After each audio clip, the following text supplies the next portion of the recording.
There it is. Okay. Here we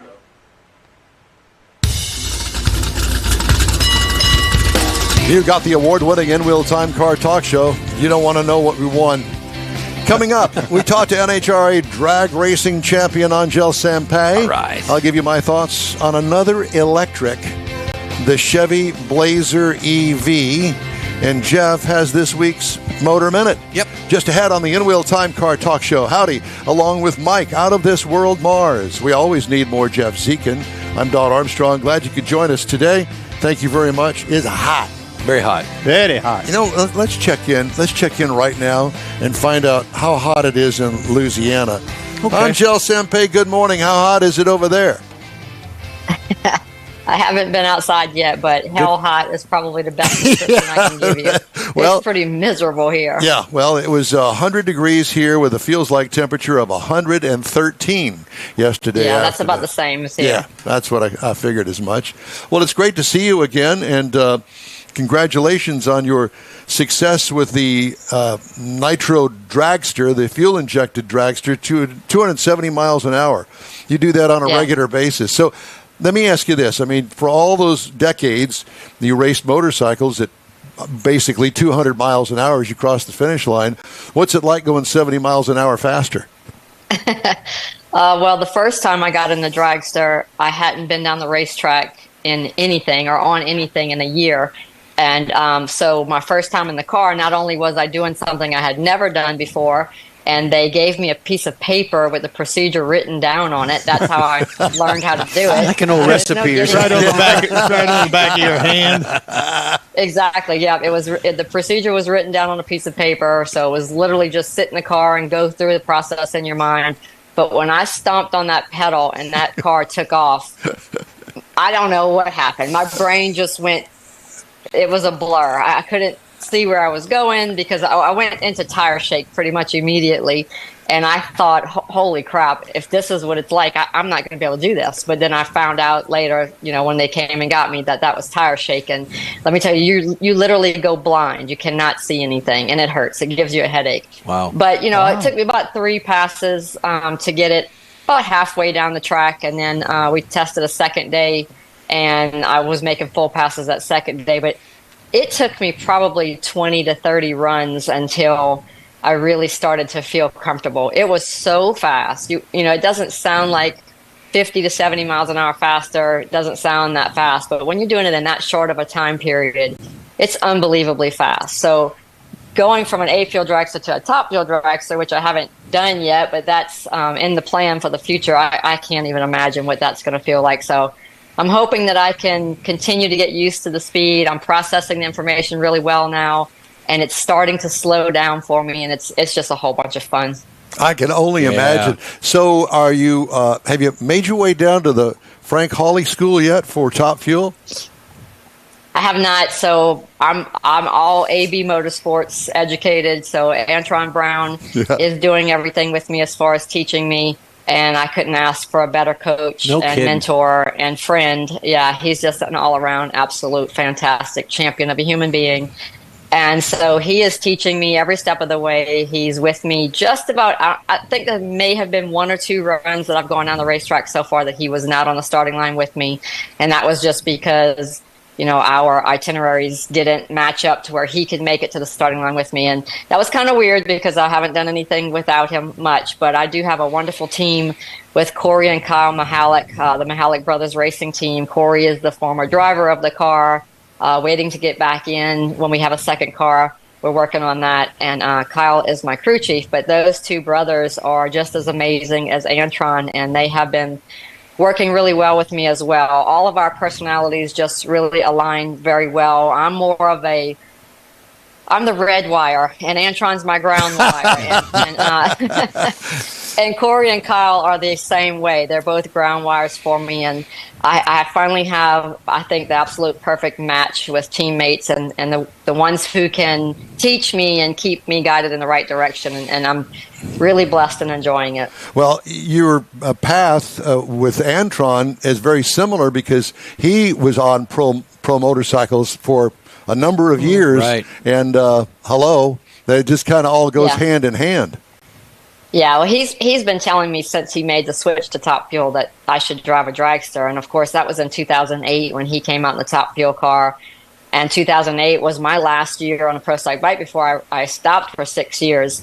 And then when I returned in 2014, the story never changed. He kept saying, "Oh, Joe, you really need to consider driving a dragster." And then when this occasion arose, I lost my ride on the pro stock motorcycle team, and I spoke to him about trying to my plan was I was going to lease a motorcycle and race a few races in the countdown just to have some fun and call it quits after that. I was going to race on my own terms and I'll be done with it. And Mission was going to help me do that with some sponsorship money. And when he said, I told him that I had some sponsorship money, this is what I wanted to do. He's like, "Oh, well, you're not going to spend money on bikes. We're going to try something different. We're going to put you in an A-Fuel dragster." And I just pretty much laughed at him. It's like, that's not happening. But he talked me into it, and I am so grateful that I finally listened, but also so mad at myself that I didn't listen sooner, because this has been the change that I needed. 26 years on pro stock motorcycles. Not that I don't, completely love the class and love motorcycles anymore, but I really did need the change, and I couldn't ask for anything better. I'm still a little nervous because we're still talking about, moving to Top Fuel, and that's something that we're going to maybe do towards the end of the season, do some test runs and work towards getting my license. But right now, the A-Fuel is enough for me. Well, I have to tell you that it absolutely thrills me to no end. I didn't even think that you were ready to talk about that, but I am thrilled that you're headed toward the Top Fuel category, and can't wait to see you that. But in the meantime, you've been pretty successful with this A-Fuel dragster. Yeah, we've been doing really well. We came off the hit of the season was Dallas when I first made it to the racetrack in competition, outside of just testing. And I had a tough field ahead of me. I was number 16 qualifier. We were having trouble getting the car down the track, but we did make it in, and we had the Samsel Racing team. I think it was Coughlin who was driving the car that weekend. At number 1 qualifiers where they were, and I was number 16. So I just figured, I get to make one more run.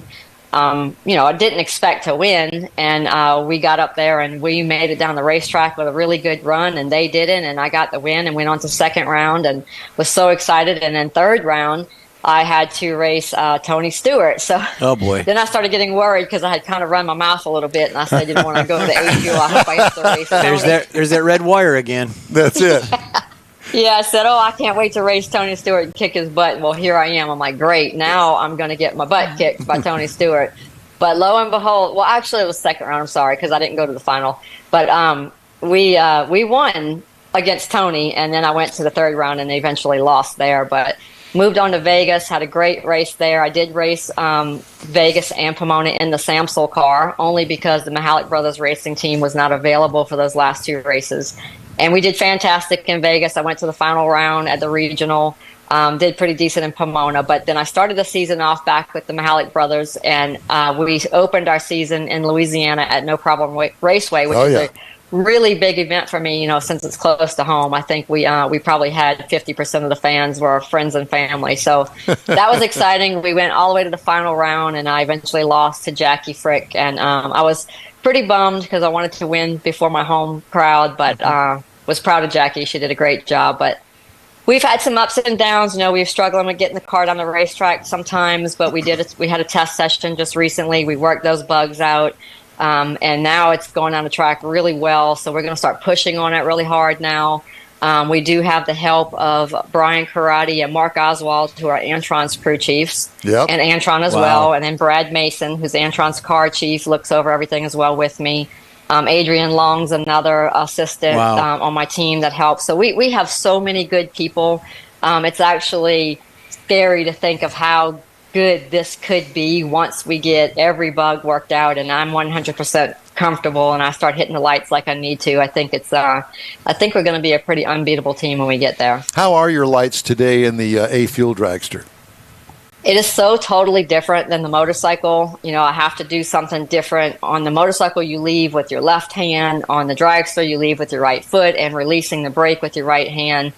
But I'm loving it because my reaction times had just gone to hell in my last year and a couple of years before I finished racing bikes. And that was because, a lot of people don't understand what's involved in reaction time on a pro stock bike. First of all, it is the quickest reacting vehicle, in the sport of NHRA drag racing. And you have to combine the vehicle reaction time with the driver reaction time. Well, it's really easy to red light on a pro stock bike. So a lot of times that gets into your mind and you're trying to slow yourself down. Well, it's almost impossible to slow yourself down and still get a great light. So you have to find that happy medium in there where your crew chief can work on the bike and slow it down. And you try to do the same thing over and over. But there's just so much, from where you stage, and you're staging the motorcycle with your feet. So it's easy to move it back and forth, and, you try to be precise. But things were just going downhill for me with that. And you ever seen that movie, The Replacements, when they talk about quicksand? Yes. It says, yes. Yeah, so that's where I was. I got to a point where I couldn't do anything right, and all I focused on was a negative. Like I have this, we call it double clutching, where you go to throw the clutch out, and the signal from your brain to your hand has some kind of brief delay, and your body goes and your hand doesn't, and then when your hand does go, then your head throws back, and it messes up everything. And so I was always afraid of doing that. I was always afraid of going red. When you have one of the fastest motorcycles at the racetrack, what starts to take over your mind is what you can do wrong. And that was, I was in quicksand, and I couldn't come out of it. But the car is so different. So the car is, you can hit it as hard as you want to. I mean, when you see yellow, you slam that throttle, release the brake as hard and as fast as you can. You don't have to worry about going red. You don't have to worry about so many things moving on your body like on the bike. So it's release the clutch, the throttle's wide open, you have to tuck, you have to get your feet in, you have to shift in less than a second later. All that's going on. And in the car, it's just stab the throttle, let go of the brake, and steer it straight down the track. And right. Yeah, and so there really isn't a whole bunch you can do to mess it up. So that relaxation, that mindset of, this is so much fun and I can't wait to do it. So now I'm going to the starting line with complete joy and excitement rather than fear of messing up. How much time do you spend on the practice tree? Not as much as I should. So I'm definitely working on that. We actually just hooked up a new pedal at home for me to work on a practice tree. Antron does have a setup in his rig for both of us. We have two accelerated pedals that we practice with, and I go there and practice with him as much as I can. And my improvement is going. I'm coming along with it. I started in the dragster. Really hard for me to cut better than an 090 light. It's just getting used to the process and doing what you need to do. And now I'm steadily in the 50 to 70 range, 050s to 070s. So it's getting better. Which is, it's good. I mean, it's decent. If you watch Top Fuel and A Fuel, a lot of people usually stay around that 040, 050, 060. But that's not good enough for me. I watch Justin Ashley and I watch Antron, and they cut 030s, 040s, 050s on a constant basis, and that's where I want to be. So I'm working really hard at that. We actually are making some improvements to the car as we speak. My car chief, Jeff, is working on it to do something with the accelerated pedal that I think is going to help me. And I, just practicing and keeping my mind clear and continuing to have fun. I know it's going to come along. When you have an event, how early do you leave home to get to that event? A couple of days before? That's actually changed a lot from pro stock bikes to the cars, and working with Antron, AB Motorsports keeps me very busy. We have some wonderful sponsors, Hankstafers Metal Lubricant Oils, and FVP, Mission, IGTG. All these people keep me busy. So it went from I would leave late Thursday night, depending on how late our run was on Friday. I would even possibly leave early Friday morning. But now that I'm in the car and I'm so busy doing sponsor stuff and sometimes even testing, or even just getting there because of the delays in the flights these days, I actually leave several days before a race sometimes. So Brainerd's coming up. Mm-hmm. I wouldn't normally leave till late Thursday night. I'm leaving Tuesday night because I have a sponsor appearance and visit with FVP, so I'm looking forward to that. We've been doing a lot of fun things, and if anybody knows Antron, they know how much he works and how much he travels. Oh, yeah. And I'm doing just about everything he does with him, so we can engage with all our sponsors and try to build bigger and better relationships for the future. Because like we mentioned a little bit earlier, our aspirations are to move to Top Fuel. Antron wants a 2-car team, and that takes work, sponsor relations and getting out there, and sitting at home till late Thursday night's not going to cut it, so I get there as early as they need me. Well, I think that you'll be missed in the zoo if you don't get there at least 2 or 3 days party in the zoo at Brainerd. For sure. We have every intention of making it to the zoo at some point this weekend. We usually do make a drive through with FVP there because that's one of their home track. They do a lot of stuff there. So we'll probably get in like a side-by-side and make a round through the zoo and have a good time. Probably on I think we did it on Saturday night last year, so we'll see what happens this year. Well, it sounds like tons of fun, and we follow you on Facebook. We follow you everywhere. It kind of is creepy, isn't it? We don't mean it to be creepy, but sometimes it just is. So I have to ask if she's already cleared a space on a show for her first Wally on that. Well, exactly. Yeah. Well, I have Wallies in here in my living room, but I have 46 of them, and they are mostly on my staircase going up to the little bonus room we have upstairs. So I don't have a whole bunch of room, but I promise you, when I get that first dragster Wally, I'm going to set a really nice place for it somewhere. Well, the Emmons brothers were kind enough to give us a Wally that they won up in Dallas at the Motorplex, and so we've got that on display here right behind us. Angela, it's great to talk to you, and we wish you the best of luck. We follow you all the time, and we follow your Facebook stuff all the time as well. So.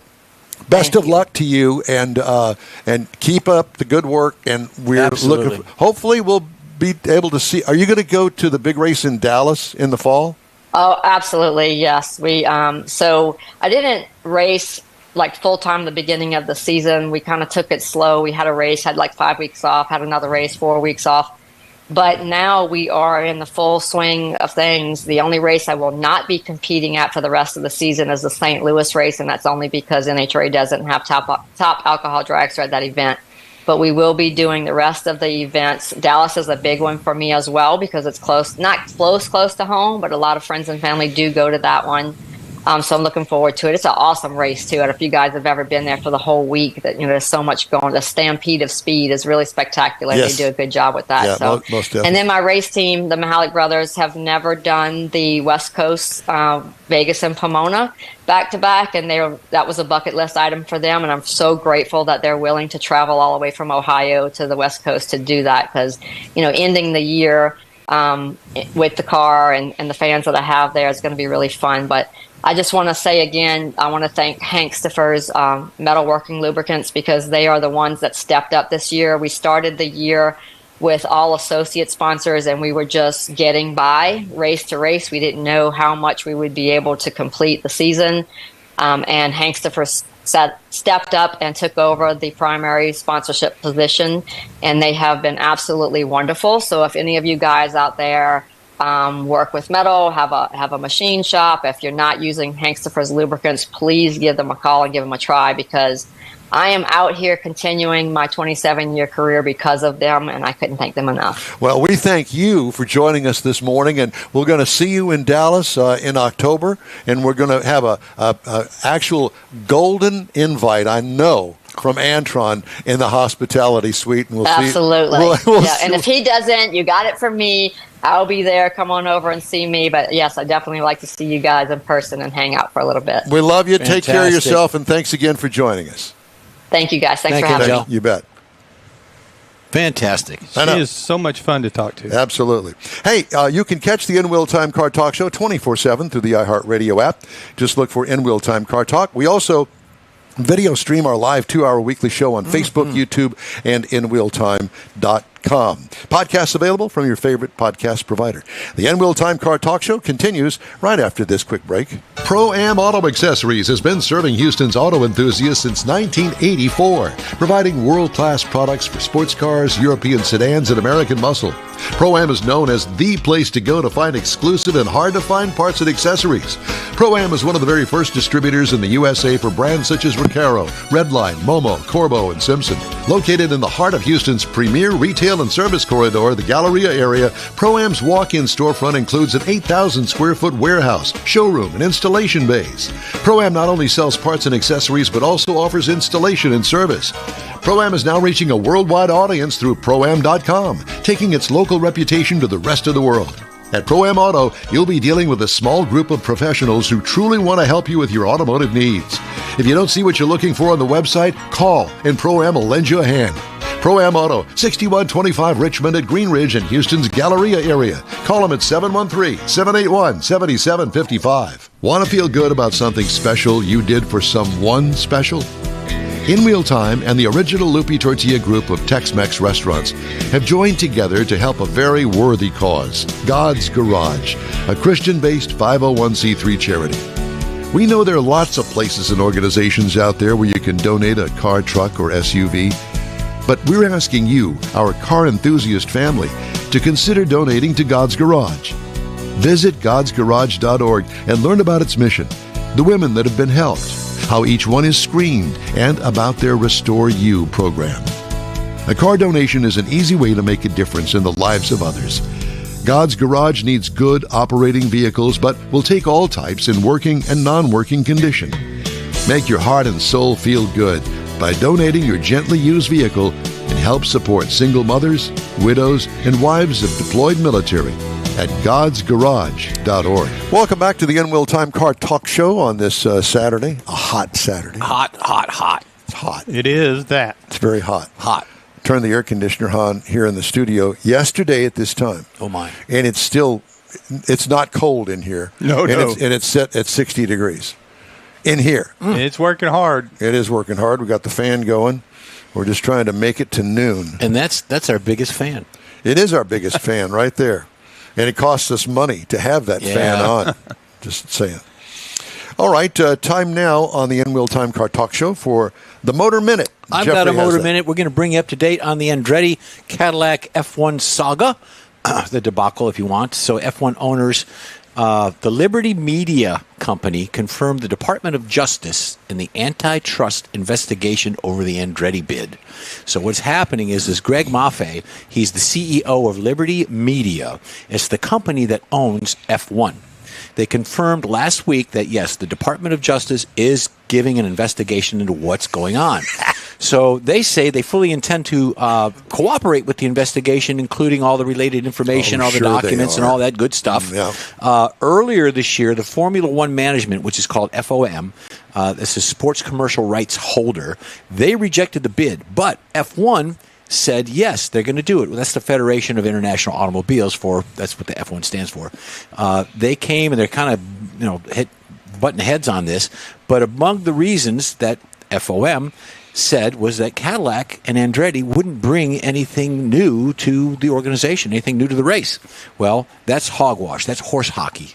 You can write that down. Horse hockey. Horse hockey. Yeah. I've stepped in a couple of horse hockeys I before. know. Well, you were a horse hockey jockey. Yes, I have. So, yes.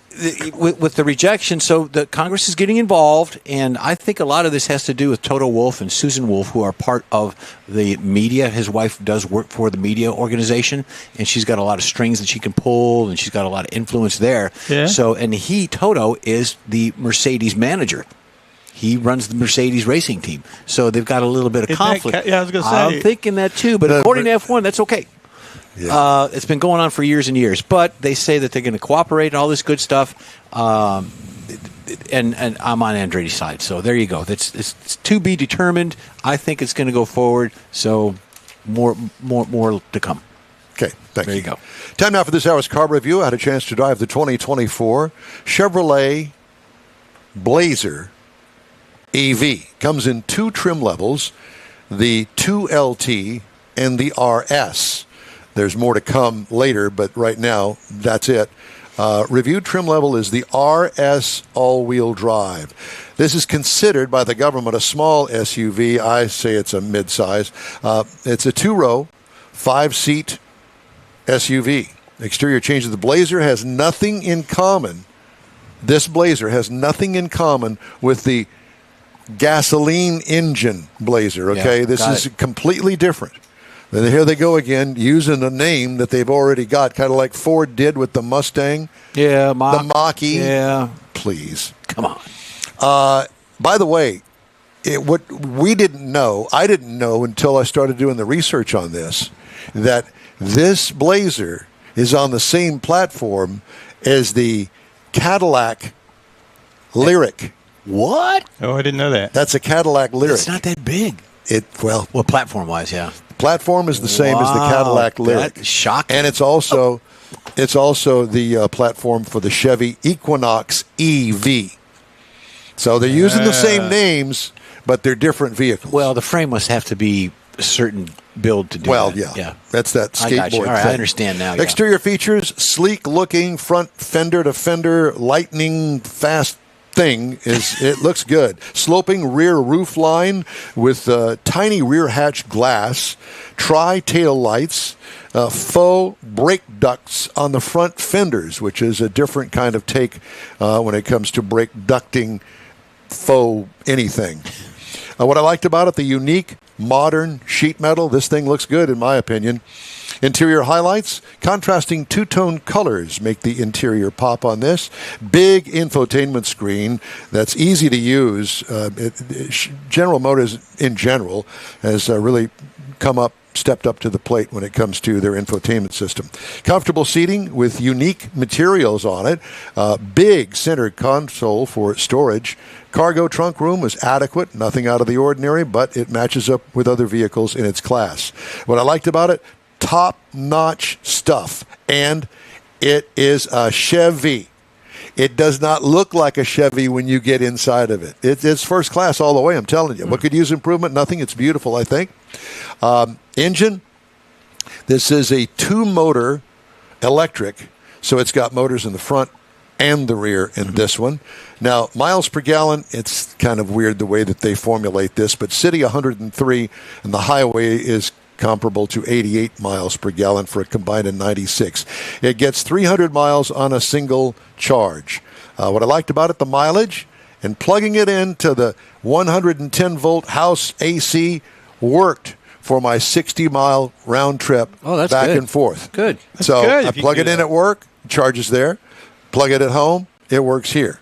Now, if I were going to drive 300 miles on it, that wouldn't work. So there's that.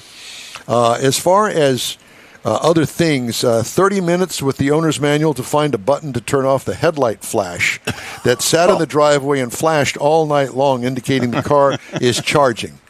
So you have to drill down into the menu to turn that feature off. Why would you have that feature anyway? It's strictly a PR thing, I think. But the whole night long, I thought, it's going to storm. I look out and see through the blinds, the flashing lights in the driveway. You thought it was... I think it's going to be a storm. No, it's the car because I've got it plugged in. Who dreamt that up? Put a little dot on the It dash. gets A+ for the ride quality. Okay.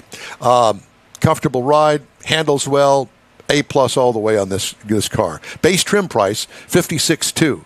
Prices tested, $60,710. Base model price, $48,800. Competitors, Mustang Mach-E, $39,995 is where it starts. Tesla Model Y starts at $42,990. And the Kia EV6 starts at $42,600. That's my review of the 2024 Blazer EV RS all-wheel drive. Go check it out. I think that you'll be impressed as well if you're looking for an electric. You wouldn't compare that to the Cadillac version? Well, I haven't driven the Cadillac version, and yes, but it's the same vehicle. Yeah, okay. So that's why. What was the range on this one? Did it say? 300 miles. Okay, 300 miles. Yeah. All right. If you'd like to get in touch with us, shoot us an email. The address is info@inwheeltime.com. We'll be back with more of the In Wheel Time Car Talk Show right after this. The original group of Lupi Tortilla restaurants will have you telling your family and friends just what the original recipe means when it comes to the best fajitas in Southeast Texas. Founder Stan Holt invites you to visit the first Lupi Tortilla near I-10 and Highway 6. Here is the original house that inspired the design of all the rest and the original charm that helped make Lupi Tortilla the go-to destination for Houston Tex-Mex. Nothing can compete with the original lime pepper marinade that everyone will agree makes Lupi Tortilla award-winning beef fajitas the best anywhere. Lupi Tortilla Katie's and other location that gives you the same quality and service Houstonians have come to expect at Loopy's. It's located on 99 the Grand Parkway at Kingsland Boulevard in Katy. Find yourself in Aggieland? Head to the Loopy Tortilla in College Station. Located just around the corner from Kyle Field, it's a great place to enjoy those famous frozen margaritas before or after the game. Going to Louisiana, the Loopy Tortilla in Beaumont is on I-10, so you can't miss it. The original group of Loopy Tortilla restaurants has the best Tex-Mex anywhere, and you're invited anytime. Your car is a direct reflection of you, so don't be satisfied with color fade or a dingy, dull appearance. Get rid of those terrible automated car wash scratches. Gulf Coast Auto Shield is your Save the Paint company. John Gray and his team of detailing experts can help your cars finish without a full repaint. Searching for the real experts in window tint or windshield protection? Gulf Coast Auto Shield. Dash cams, radar detectors, Gulf Coast Auto Shield. Got a new car? Get that thing protected as soon as you take delivery. If you don't know which of the multitude of protection products to go with, John Gray will give you an honest opinion and won't sell you something you don't need or can't afford. John will help you understand the many options and pricing right on the spot. He's your guy to have your ride looking its best and protected too. See the state-of-the-art shop yourself. Free tours anytime. Gulf Coast Auto Shield is easy to get to, located just south of the Southwest Freeway on the Sam Houston Parkway. Gulf Coast Auto Shield, full-service luxury car care today, and online at gcautoshield.com.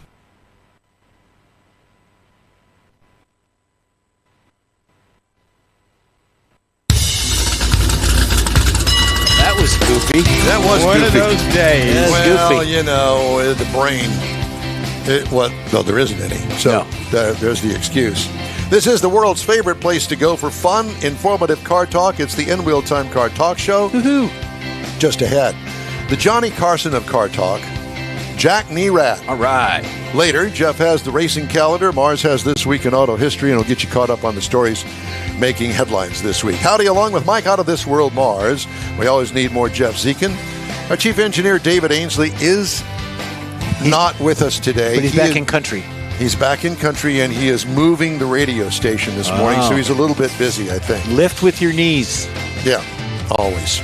I'm Don Armstrong. Glad you could join us today.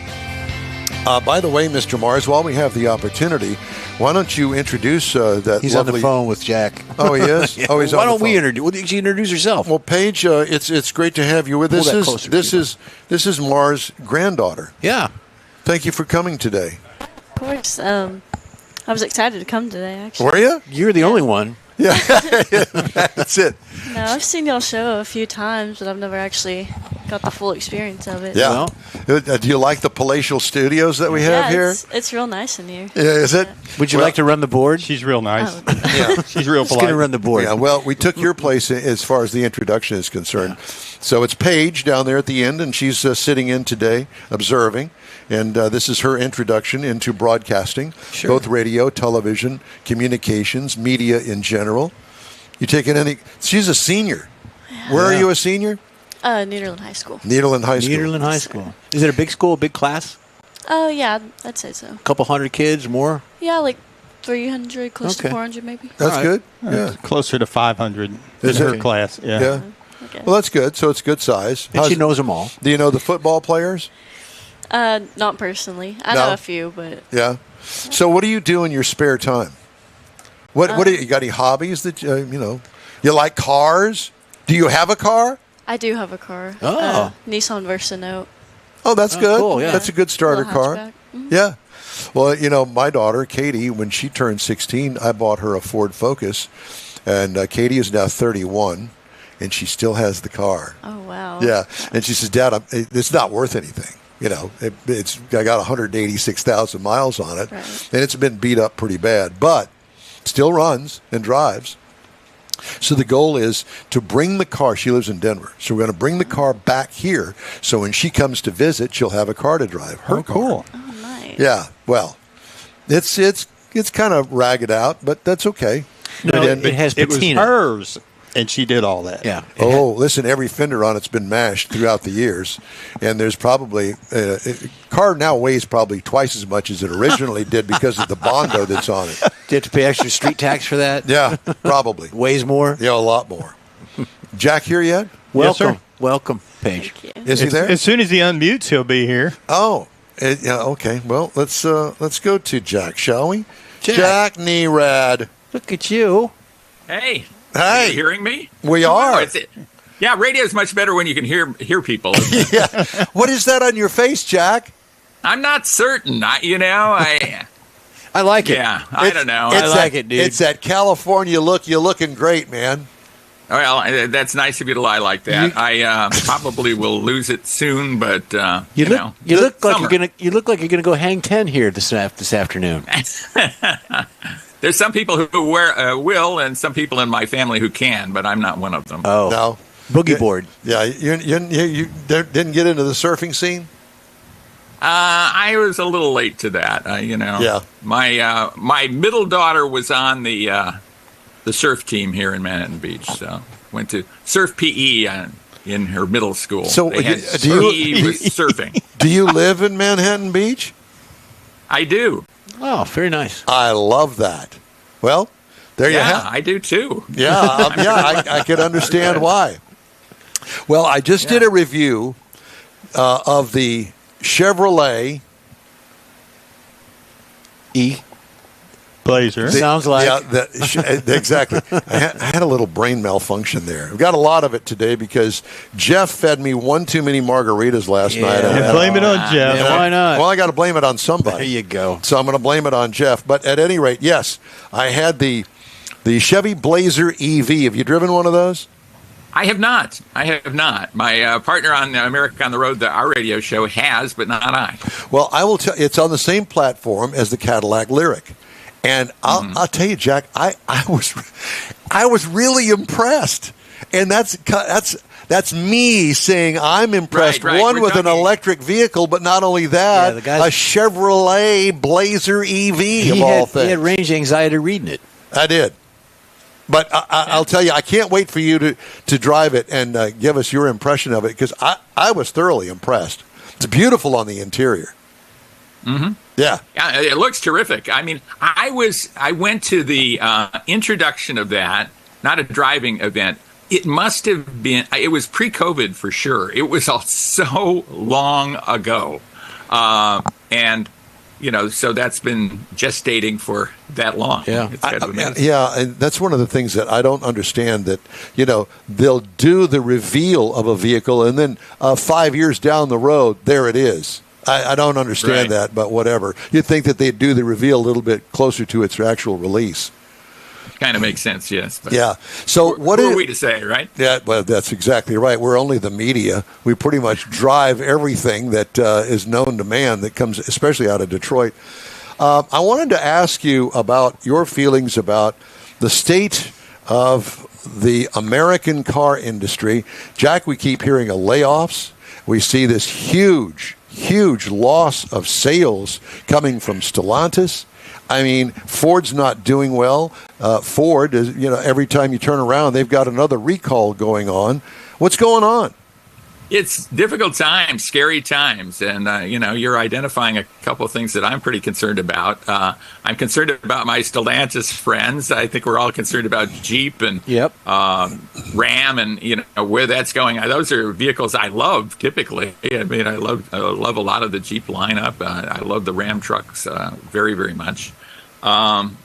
It's tough times out there, and having to develop completely separate powertrains, like a completely different thing, like the Blazer EV, has taxed a lot of these car companies. They seem gigantic, but there's only so much R&D money out there, and so much they can support. And I think it's tough for them to figure out, like, where is this going?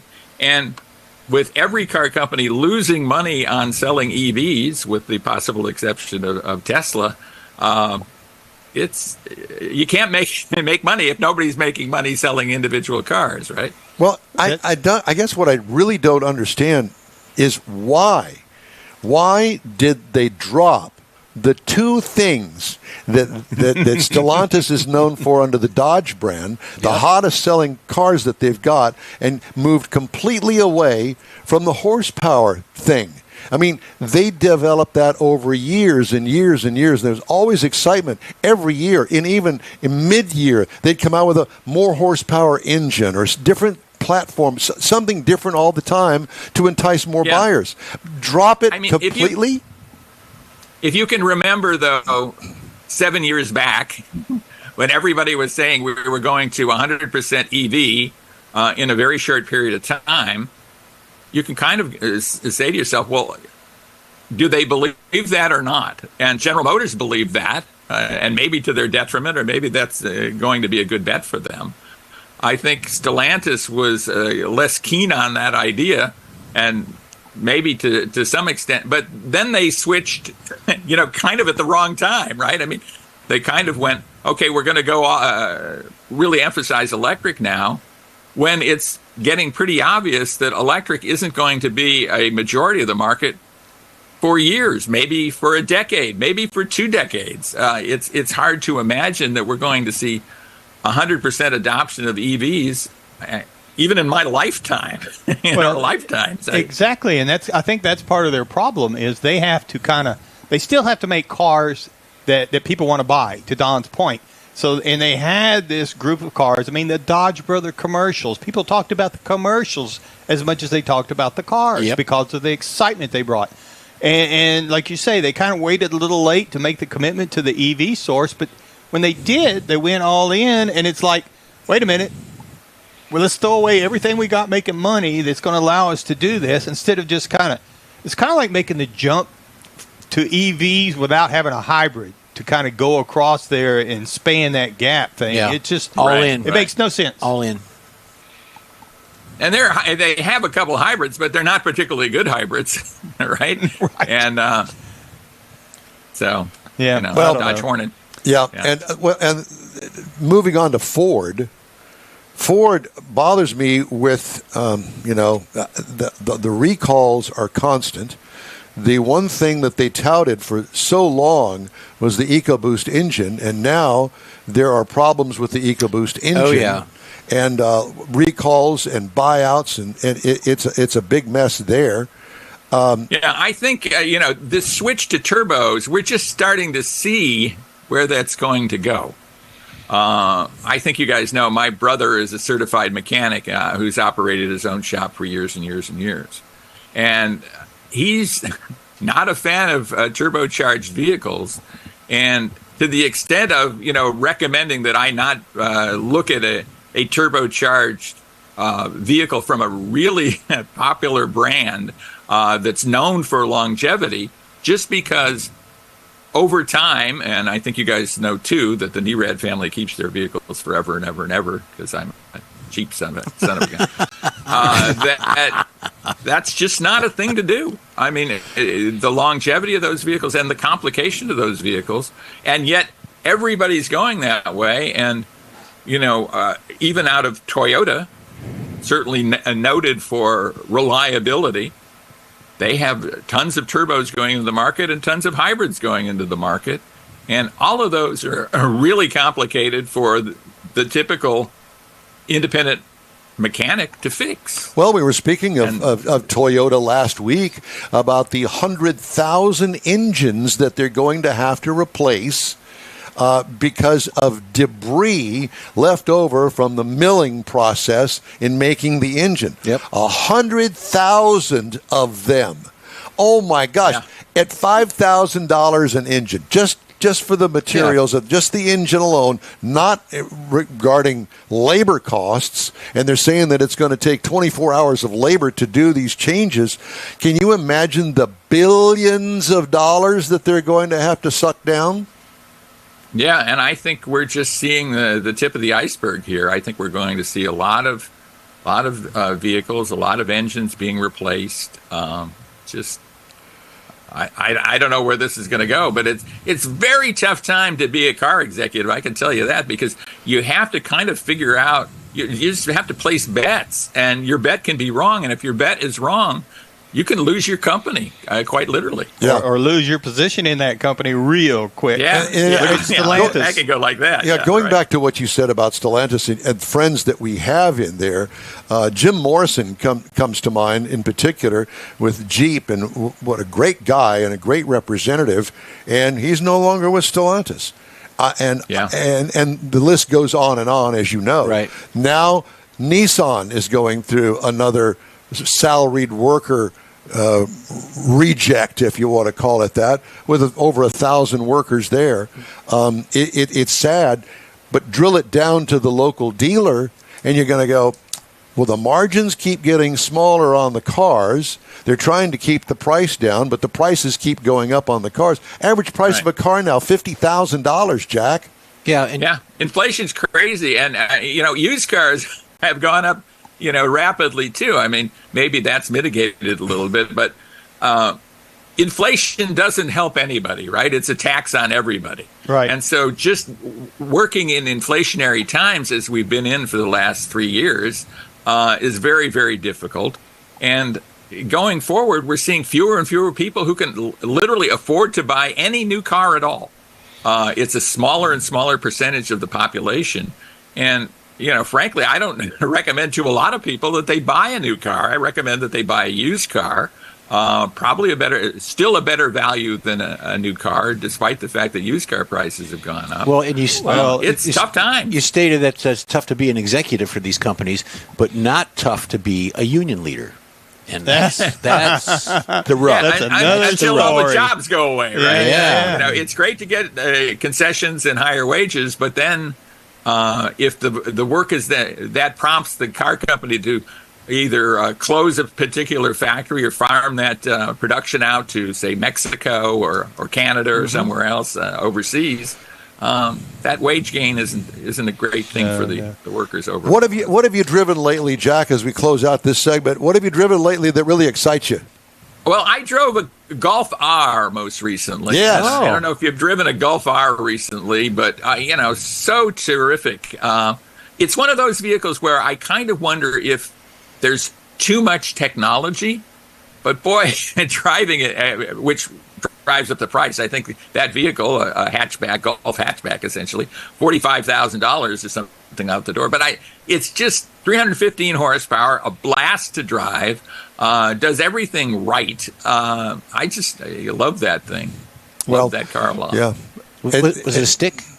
Was it a manual? Yes, yeah. Last year, unfortunately, of the 6-speed manual, and the 6-speed manual is slower than the direct, dual clutch transmission, and considerably actually. But it's so much more fun. At least it is to me. So, what can we look forward to on the next edition of America on the Road? Well, I think we're talking about the Genesis GV80 in the current. I did an interview with Trevor Lai, who is the product planner at Genesis. Genesis, I think you guys have to agree, I think, is doing just a great job putting really good vehicles out there that are high value into the luxury market. And this GV80 Coupe that I drove recently in Minnesota, it's a terrific vehicle. So I had a chance to talk to him about it, and we get kind of in depth in our interviews with the product planning people. Well, Jack, it's always great to talk to you. Thank you so much for joining us from Manhattan Beach. Surf's up, dude. California, surf's up, brother. Surf's up, dude. Surf's up. Well, going to the Dodger game this afternoon. So oh, we're sorry. See how that goes. Yeah, exactly. Jack, thanks so much again for joining us. My pleasure. Great to talk to you. Thank you, sir. Jack Nerad, America on the Road, and many other things, noted author, playwright, Yep. Oh, yeah, we singer. didn't talk about his new book. Yeah. Yeah. We have to do that next get him time. back. All right, yeah. so we're going to take a quick break. In Wheel Time Car Talk Show, available 24/7 through the iHeartRadio app. Look for In Wheel Time Car Talk. We also video stream on Facebook, YouTube, and InWheelTime.com. Podcasts from your favorite podcast provider.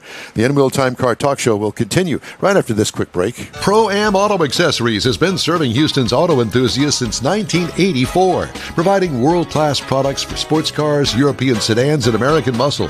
Pro-Am is known as the place to go to find exclusive and hard-to-find parts and accessories.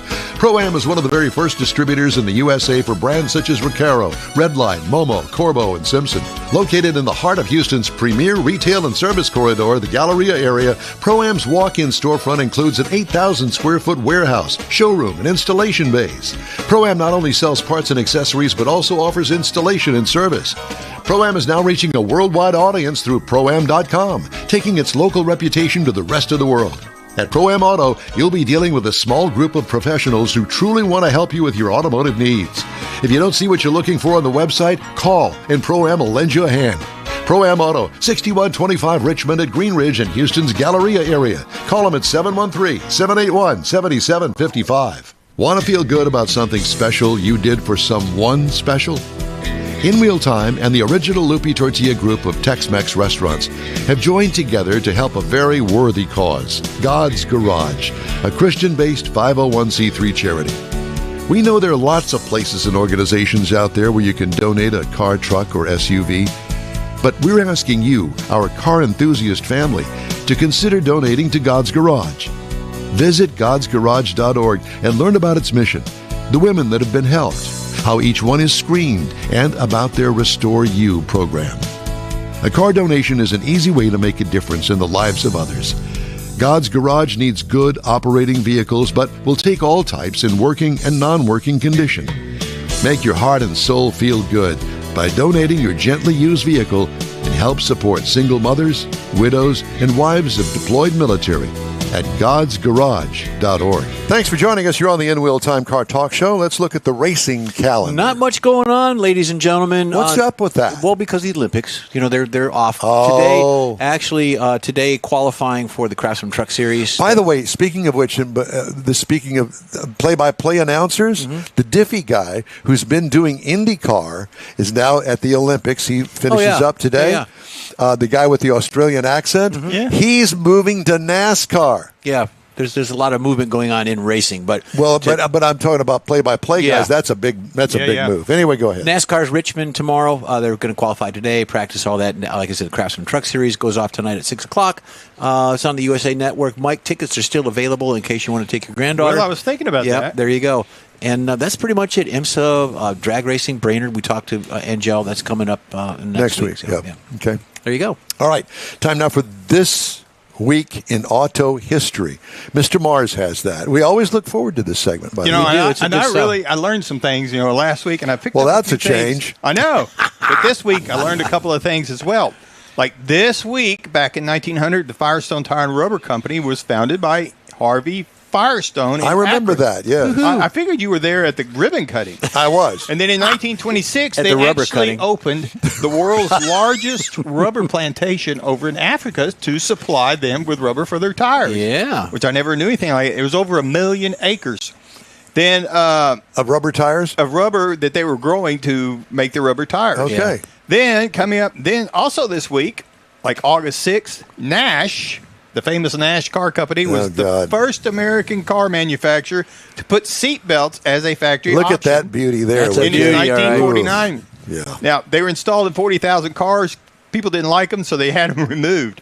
Then, in 1955, Ford started putting in seat belts as an option, but only 2% of the buyers wanted them, so they quit that. I think these people are vampires because they're Yeah. sleeping during the day. That's That's what it is. Our friend Ron Stein has a car just like that. That's the Nash that would fold out into a bed, literally fold down into a bed. Yeah, and his girlfriend's dad said, "You ain't taking that to the drive-in." That's right. Not with my daughter.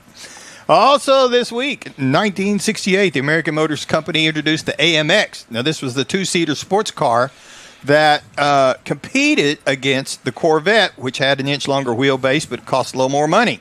Had a 390 engine in it on the option with a 4-speed manual like it. transmission. They only produced it from 68 to 70 for some reason. And but it was a pretty hot little car, I and it remember. looked really and good. remember, it had no back seat. It was a backseat delete. Yep. And that's one of the things that they cut down on the weight on it. Also this week, August the 10th, the first generation of the GTO is credited with popularizing the muscle car. However, people look at it, 1964, 1965 model years, the GTO was an option package on the intermediate size Le Mans. It wasn't until 1966 that the GTO actually was produced as a standalone car, branded as such. And that year, 1966, was the most sales. They sold 96,946 of those cars. Oh, that wow. year, first year it was out. That would Mr. John DeLorean did that. Yes, he did. Yes, he did. He was told not to do it, and he did it anyway. Yep. And Don't do it. Yeah. Look what happens. So that was a touch couple it. of the things we found in This Week in Auto History that were interesting. That was cool. Oh, very good. Thank Yeah. you, sir. More on the bashing of Detroit. General Motors said Marissa West, who became the North American president in January, is leaving the automaker. Oh, no. So Marissa West, president North America, has decided to leave GM. This is the statement. After more than 20 years with the company, GM spokesperson Kevin Kelly said in a statement, she held numerous leadership roles in engineering, product, and sales in the U.S. and Canada. We are grateful for all of her contributions and wish her the best in her next chapter of life. GM said Duncan Aldred, Okay. Vice President of Global Buick GMC, will become Vice President of Commercial Growth Strategies.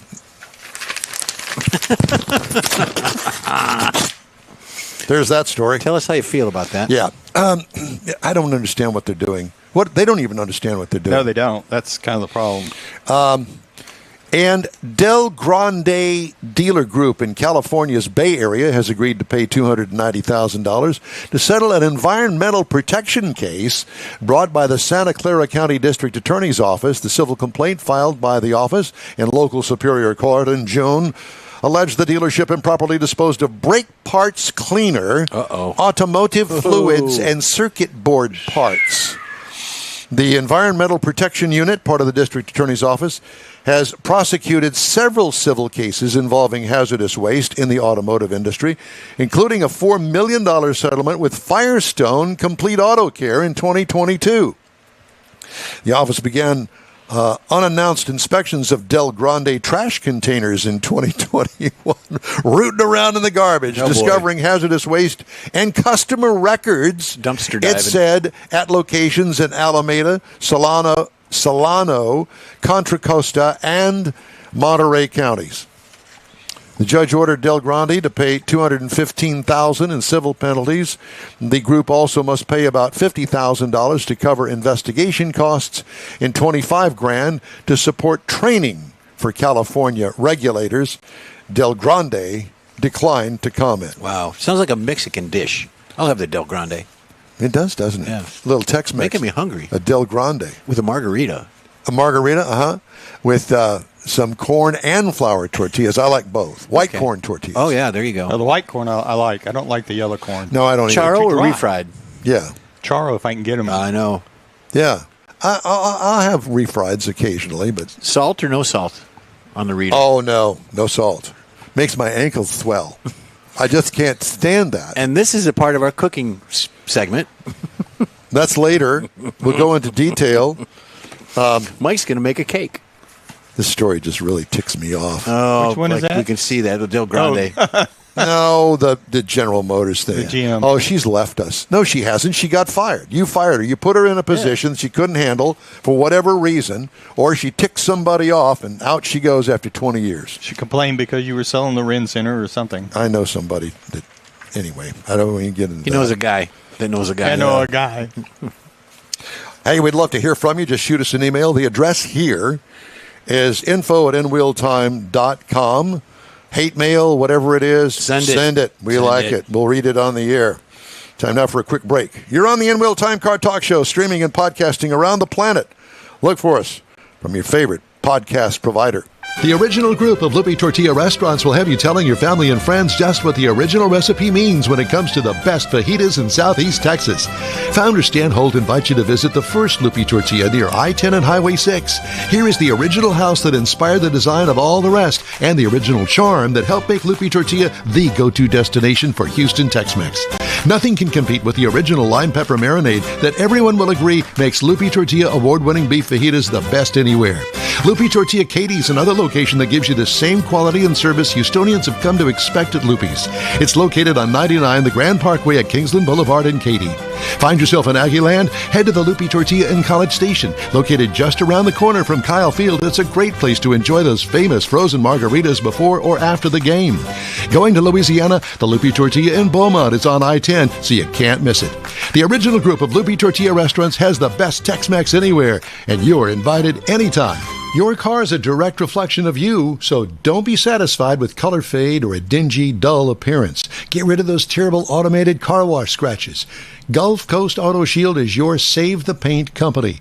John Gray and his team of detailing experts can help your cars finish without a full repaint. Searching for the real experts in window tint or windshield protection? Gulf Coast Auto Shield. Dash cams, radar detectors, Gulf Coast Auto Shield. Got a new car? Get that thing protected as soon as you take delivery. If you don't know which of the multitude of protection products to go with, John Gray will give you an honest opinion and won't sell you something you don't need or can't afford. John will help you understand the many options and pricing right on the spot. He's your guy to have your ride looking its best and protected too. See the state-of-the-art shop yourself. Free tours anytime. Gulf Coast Auto Shield is easy to get to, located just south of the Southwest Freeway on the Sam Houston Parkway. Gulf Coast Auto Shield, full-service luxury car care today, and online at gcautoshield.com.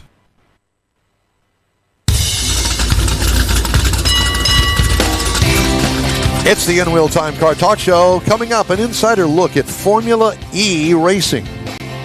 Jeff has a feature, Shaggin' Wagons of the 70s. Yeah. Because Jeff had one. Sorry, Kathy. No, it wasn't. I did what I put. Mars reviews the 2024 Canyon. Is it the GMC Canyon? Yes, sir. Okay. I didn't know whether they'd swap names over at no. Chevy or anything. No, it's my the bad. GMC Canyon. Just ahead here on the In-Wheel Time Car Talk Show. Howdy along with Mike out of this world, Mars. We always need more Jeff Zekin. I'm Don Armstrong. Glad you could join us today. David Ainsley is moving a radio station today, so he's not with us, but he'll be with us again Lift soon. with Butt your off is knees. what he's doing. Do what? He's sweating his butt off is what he's doing. Oh no, he's going to put that there. Put That's it. that That's there. exactly right. Hang that over You there. don't think he's moving I'm it. going to lunch for 3 hours. Make sure that's done. That's David. That's David. Yeah, okay. You know how we would do on remotes? Yeah, that's right. He stands there and tells us what to Yeah. do. Go do this, go do that. Right. Or, Don, are you kidding me? What do you do here? He does it all the time. All the time. So I get chastised. It doesn't make any difference what I do. Are you kidding me? You did what? That's so stupid. I just like the Thank way- you, David. You do that just like I know he does. Yeah, well, I've had many years of it. You have. Thank you, David. We love you, David. Joining us now, Ross Smith, insider look into the Formula E. Ross is also a Houston rep for Garages of America. Yeah. Hey, Ross, thank you for joining us today. Good to see you. Glad to be here. Yeah. Well, so where do you want to start? I mean, do you want to start with Garages of America, or do you want to start with Formula E? Looks like you're in the Formula E suite. So this is what the FIA garage looks like. This you can even see the scales behind me there. Yeah. So I took this shot specifically for give the feel of being there. Well, you could have just said, yes, we're here now. We're coming. And where is that garage located? This one is actually in Portland, where we worked Formula E. Portland, Oregon. Correct. Okay. Because there are other Portlands. I just want to make sure it wasn't Portland, Yeah. Iowa or something. Yeah, Portland, Oregon. Yes, Okay. sir. Very good. And I assume that's where you live? I live down here in Houston. Oh, you do? So Okay. I'm in the Woodlands. All right. I'm just trying to get the landscape bearing. here. Yeah. All of that. All right. So let's talk about Formula E. And for those that are not familiar with it, and I'm not that familiar with it, it's the electric version of Formula One, is it not? Correct. Absolutely. Yeah. And there's actually quite a few previous Formula One drivers that run in this particular series. All right. So what's the difference between a Formula One car and a Formula E car? So the Formula E is more of a spec series. It's almost like a really hopped up version of Spec Miata. So, because all of the cars are identical. So the bodies are the same. The aero is the same. They all run the same tires, which are a dual compound tire. They have a wet side and a dry side on that. Where the teams have a lot of flexibility is the actual suspension itself, and then how the power is delivered. But that's pretty much it. Where does the power come from? So it's an electric motor in the back. It's about 400, the equivalent of 400 horsepower. But what's interesting about this is they actually have a part of the track where you can have a boost up to 470 that you can use once per race. So where does that boost come from? Does it come from the batteries of the car? It does. And it's interesting because of the telemetry that's on the car. When it reaches a certain point in the track, which is different for every course, they can use that particular part of the track, and that kicks the boost in. So you hold the button as you approach that little section of the track, and then once it hits that section, boom, there's your horsepower. Yes, sir. Wow. That sounds like a like a lot of video fun. game. You Like, better hang on. Yeah, just like in the video games, you cross the edge. Well, you I get- mean, it plays a lot into the strategy. I don't know if you're familiar with World Rallycross, but they have something similar called the Joker Lap that they have to take once a race. Well, this is kind of a little bit of the opposite. They get an extra boost one time during the race on that particular. Where you use it or when you use it is up to you. Well, did you watch any of the cross-country road course stuff that the bicyclists were? Did you know that there is a feeding zone? There's a feeding zone. And it's, I don't know, about 3/4 of the way through this 22-mile course of bicycling for the Olympics, right? And you have to, if you're going to eat anything, you've got a certain amount of mileage, and it's not much, to eat. So and they all get a bag of gel and all of all the healthy stuff that they eat. Oh, sure. And I'm thinking, wow, this is kind of like that. You get a boost, and you can see you can only use it once. You can only use it once during the race. So it's up to you. Do you want to use it right out of the gate to try to get up front, or do you want to try to use it to pass somebody mid-race? Well, yeah, but you better be in position to use that horsepower in that boost area. Absolutely, and it's like I said, it's a driver series. I would say that when I was watching the lead changed 6 or 7 times. I mean, it's really good racing to watch. Well, let's talk about change. Do you change batteries in it? You do not. 2 cars. You do not. And Jeff says you got 2 cars. Yes, you do have 2 cars. You got 2 cars that you can use. Okay, so at what point do you say, okay, let's use car 2? And also to expound on that, there's only certain times you're allowed to charge. Yes. Too as well during the weekend. So Wait, stop. During the weekend. The weekend. So in other words, you have to qualify, practice, qualify, and then race. Correct. So you have 2 cars to do that with, and that particular weekend in Portland was a double header. We raced on Saturday and we had a race on Sunday. And you got to charge in between. Correct. Now, aren't there rules that you have to have so much energy left at the end of the race in the second car when you cross the finish line? That is true, and that has a lot to do with, like I said, the 2 things that they have control over is suspension and power delivery. So if you decide that you want to set up your battery to use a certain X amount of power during the race or whatever that is, there's a lot of math that goes into that. Then, like Jeff said, you have to have a certain amount left at the end. Wow. It's like saying I got to have a quarter tank of gas whenever I get there. Yeah, Pretty much, It's like yeah. looking at your phone and saying, okay, I have to have 15% battery by the time I get home. Yes. All right. I'm not All right. So let's expand on this just a little bit more. Okay. Batteries weigh a lot. What's the difference in weight between the Formula One gasoline-powered car and an electric car? So the weight is actually very similar. So these cars with driver are about 1,700 pounds, and the battery pack is 750 pounds of that. Just the battery pack alone. So there's no swapping batteries in the middle of the race. Actually, one of the Gen 1 cars, they had that capability to actually swap battery packs, but we're on the Gen 3 car now, and it's a much different car. Yeah.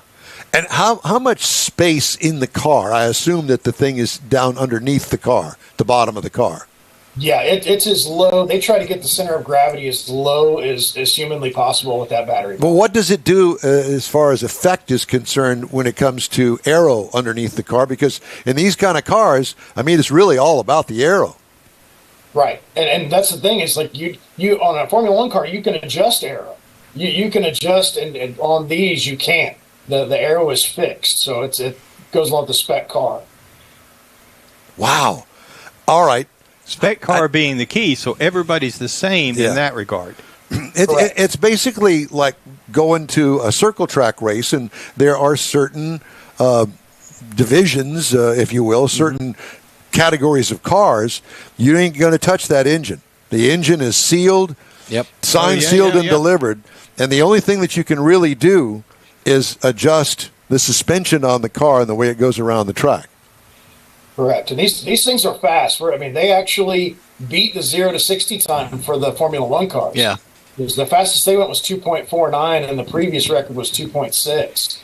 What do they sound like? That was a kind of a surprise to me. I was expecting it to be very silent, but when these things take off, they sound like a jet engine. Yeah, like they have got a whine really to them. high-pitched whine to them, and you can tell when they're going by. Yeah. Well, what is it that's Especially making the 200 miles whine? per hour. What is it that's making the whining noise? Is it the aero? Is it the electric motors? What is it? It's actually the electric motors up front, because you have electric motors in the rear that are actually the propulsion, and then you have the electric motors up front, which are actually regenerative, that are charging the battery. From braking. And they also have a different tire as well. They've got a tire with a tread rather than a flat compound, harder tire, softer tire like a Pirelli would be, but they're cut tire.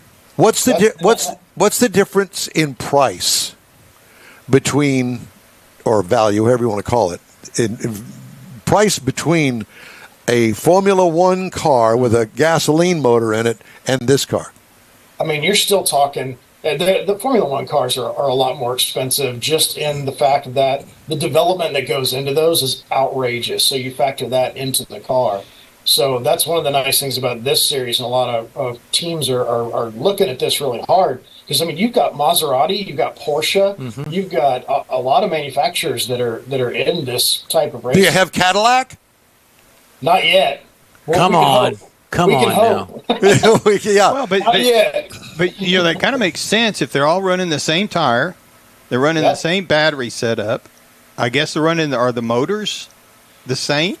The motors are the same as well. They have to come from a specific batch, and they're all categorized. And that's one thing that we check, is make sure that they have the right serial number on the motor and driveline that they're supposed to have.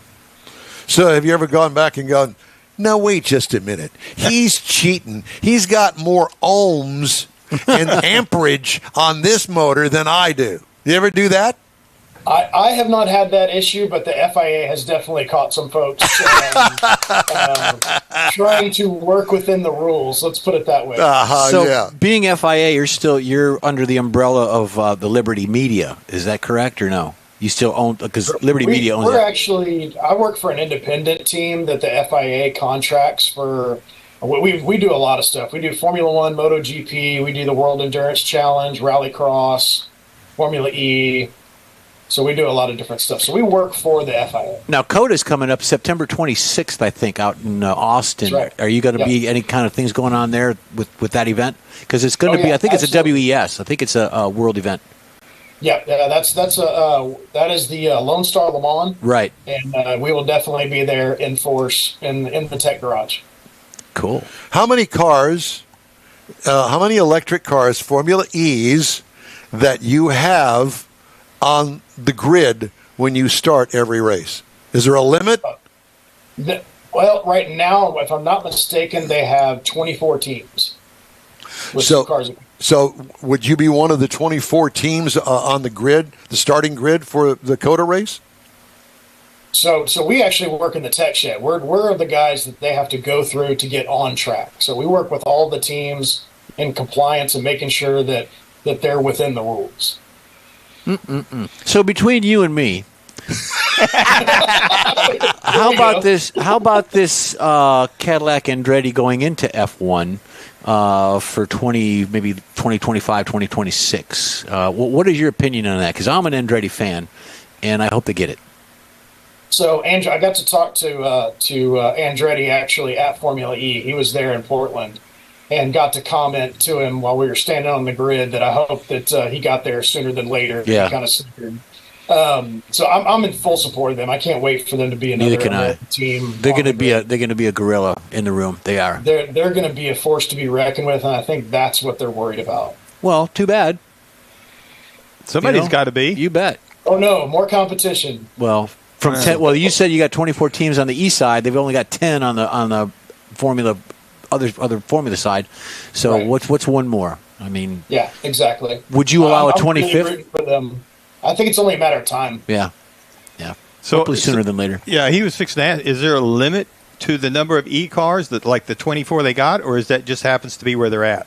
I think that's where they're at right now. Okay. So 24 teams, you got 48 cars. You got to have garage space. You got to have all that. Well, I know, but you're only going to have 24 on the track at the time. Right. So I'm just wondering, could you have 30 if there was 5 more teams showed up?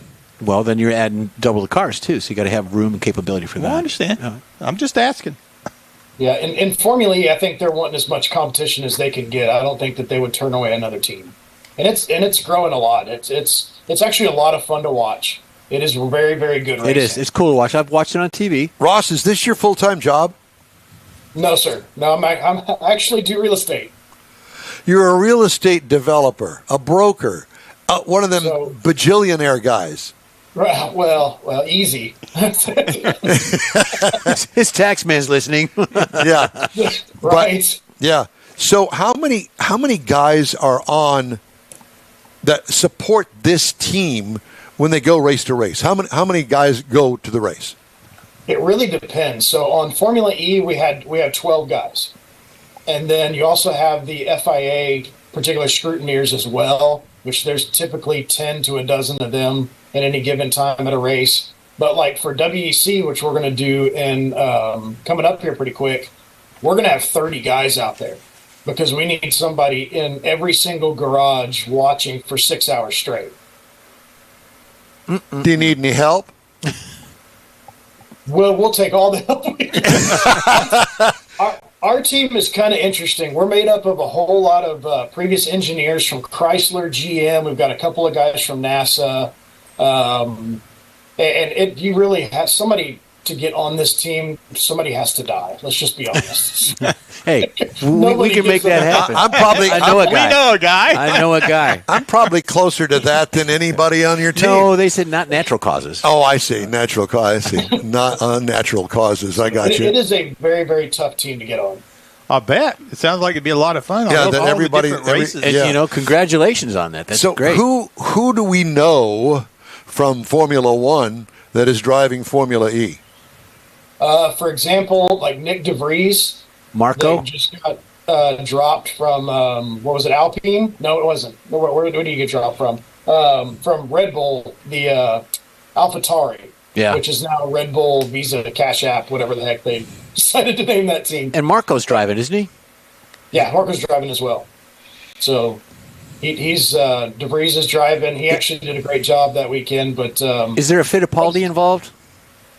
What's that? Is there a Fittipaldi driving? Oh, I want to say that there is. Yeah, but I think I'd have to look at that. Yeah, I think so. All right. Well, so what are you doing today? I'm about to actually, when I get done here, I'm headed out to go work on my Corvette. Actually, Corvette, man! Imagine that. Imagine that. Formula One. And so, Corvette. what kind of Corvette do you have? I got a 2015 Stingray, 7-speed. Nice. Well, I have a C5, an 01, Nice. with a 6-speed. So, Nice. Yeah. Very cool. And you're up in the Woodlands? Yes, sir. Take me about an hour to get there, but you can do it. You don't mind if I stop by?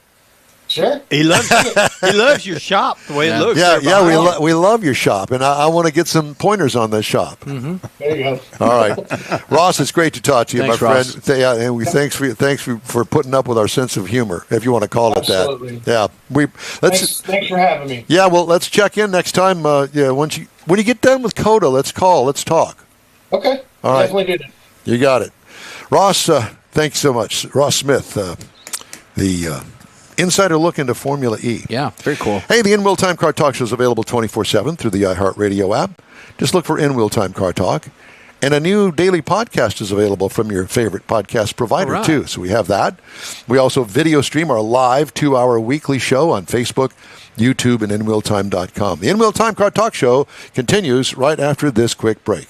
Pro-Am Auto Accessories has been serving Houston's auto enthusiasts since 1984, providing world-class products for sports cars, European sedans, and American muscle. Pro-Am is known as the place to go to find exclusive and hard-to-find parts and accessories. Pro-Am is one of the very first distributors in the USA for brands such as Recaro, Redline, Momo, Corbo, and Simpson. Located in the heart of Houston's premier retail and service corridor, the Galleria area, Pro-Am's walk-in storefront includes an 8,000-square-foot warehouse, showroom, and installation bays. Pro-Am not only sells parts and accessories, but also offers installation and service. Pro-Am is now reaching a worldwide audience through Pro-Am.com, taking its local reputation to the rest of the world. At Pro-Am Auto, you'll be dealing with a small group of professionals who truly want to help you with your automotive needs. If you don't see what you're looking for on the website, call and Pro-Am will lend you a hand. Pro-Am Auto, 6125 Richmond at Green Ridge in Houston's Galleria area. Call them at 713-781-7755. Want to feel good about something special you did for someone special? In Wheel Time and the original Lupi Tortilla group of Tex-Mex restaurants have joined together to help a very worthy cause, God's Garage, a Christian-based 501c3 charity. We know there are lots of places and organizations out there where you can donate a car, truck, or SUV, but we're asking you, our car enthusiast family, to consider donating to God's Garage. Visit godsgarage.org and learn about its mission, the women that have been helped, how each one is screened, and about their Restore You program. A car donation is an easy way to make a difference in the lives of others. God's Garage needs good operating vehicles, but will take all types in working and non-working condition. Make your heart and soul feel good by donating your gently used vehicle and help support single mothers, widows, and wives of deployed military at godsgarage.org. Welcome back to the In Wheel Time Car Talk Show. Oops. Huh? I was talking to Mike. I've never mind. We're catching up. Are you? Yeah. Okay. You haven't had enough time to catch up. We haven't seen each other in so long. Exactly. Yeah. I know. It's kind of like the boys' club here on Saturday mornings. With a guest. With a guest, yes. By the way, if you haven't heard, this is Paige, and that's Mike's granddaughter. Yeah. Thanks for coming. Yeah, we're so glad that you managed to get up this morning because, you know, I was in high school once, and Saturday. Just once. It was on a Tuesday. That's right, before I got kicked out. And I like to sleep in. Well, it's Sunday mornings, because Saturdays, I've always worked Saturdays. For whatever reason, I always get stuck working Saturday mornings. Always. Joys of being famous. You. No, yeah, joys of being me. That's something to look forward to. You might want to fix your microphone there is hanging down in your chin. Yeah. We were talking earlier on the way over here about careers and, working for yourself. And I thought, yeah. And I told her, I said, people like that work 6 and 7 days a week. 7 days a week. Yeah, 20 hours a day. Yep. Because if you think that this ends when we get off the air here, oh no. We start beginning the next show as soon as we get off the air here. We do? It's crazy. Yeah. I do. We're supposed to do that? Don't have to. All right. Well, let's get our car review going here for this segment. Mr. Mars had a chance to drive the GMC Canyon. Yes, sir. It's the 2024 Canyon four-wheel drive AT4X Crew Cab, if you can put all that together. Wow, you can. And this is a mid-size pickup offering. It's been out from GMC for quite some time, and like a lot of the vehicles in that category, it's gotten a little bit bigger. Comes in 4 trim levels: Elevation, the AT4, the Denali, and the AT4X. We had the AT4X four-wheel drive Crew Cab. Now, this is a very off-road centric type of vehicle. It comes lifted. It's got the big tires, big wheels. It's got all that good stuff on it. So looks good. Seats 5 people. It looks really good. There's a few things about it. This one we had the AEV package. Now, that's a deal they cooked up with American Expedition Vehicles. It's an aftermarket company. So some of the things that we have on this truck are from them, but you can get it through the dealer when you go buy your truck. Like, I'm going to get to that in a moment. God. LED lighting up front. Going to have the fog lights, the daytime running lights, tail lights, all that stuff. It has the AEV fender flares on it, so that you got, again, that off-road deal. And then you've got a rear bumper that comes from AEV as part of the package. Skid plates up front for the front suspension, transfer case, fuel tank, the rear diff. All of them have skid plates. Got rock rails on the side of it that look very similar to running boards, but they're not. They're tilted up, and they're to protect the bottom of the vehicle. So you got to kind of step up and step over them. Yeah. Now, we also had the multi-stow tailgate, which is a storage unit on the tailgate that's really cool, and it's another one of those things you go, duh, why didn't somebody come up with this before? Now, the one thing it does have, and when we get to it, Jeff, and we'll get you to stop it whenever we get to it. It rolls on some 19-inch beadlock capable wheels. and it's got the 35-inch tires. That right there, hold that right there. Now, this has an option of having a full-size spare mounted in the bed. Now, that's a really cool idea. You can't fit it underneath because it's too big, but they've got it mounted to the back of the cab flush. Now, that, if you look at it through your rearview mirror, that takes up half your rear view. Yeah, it's behind the driver's side. That's right. And then you got this big, enormous headrest on the other side, so that basically your rear view is blocked. And I do not understand why they don't have the rear view camera in the mirror. In the mirror, just like the Chevrolet GM product I'm driving right now. Yeah, Don's electric one. I mean, because it's you have to, if you're looking behind you, you got to kind of work your way around to look in between the headrest and that deal. And stop complaining. It ruins a perfectly good truck. Anyway, I wanted to point that out. Engineers, you need to do something about that. Moving on into the interior, we has the leather seating. The front and rear seats are heated and ventilated. The now standard for this year is an 11.3-inch touchscreen. That's where you're going to find your infotainment system and your convenience controls, your Apple CarPlay, Android, and Google. Get Google TV on this thing. We're watching 11-inch stuff there. It's okay. 11-inch digital instrument cluster on it, and it's very easy, and it's really easy to configure for the driver. Had the premier Bose audio system, so it sounded really, really good on the inside of it. Now, up under the hood, all of the Canyons this year have the 2.7-liter Turbo Max engine in it. 310 horsepower, 430 pound-feet of torque, backed by an 8-speed automatic. Now, this vehicle is capable of towing 7,700 pounds when properly equipped, haul 1,640, which this is a pretty good-sized load that you're going to put on a mid-sized truck. Now, the EPA says you should be able to get 16 miles in the city, 16 on the highway, and combined 16. I got 15.2 miles out of the 412 miles I drove this vehicle. This vehicle's kind of heavy. It weighs in at 6,100 pounds for a mid-sized pickup.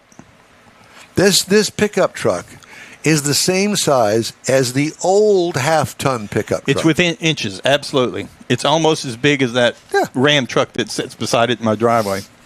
So, again, now as far as you get out on the highway and you get to driving it, obviously it's geared towards the off-road with the suspension, the components that go into that, the body lift kit in it. In fact, ours has the AEV has actually got an extra inch on the lift on it.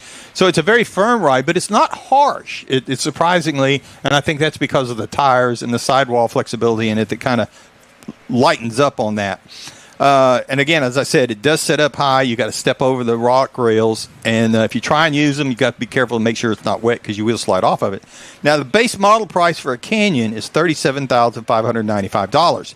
The base model for this particular trim, the AT4X, is $54,300. We had a couple of options. Yeah. Wow.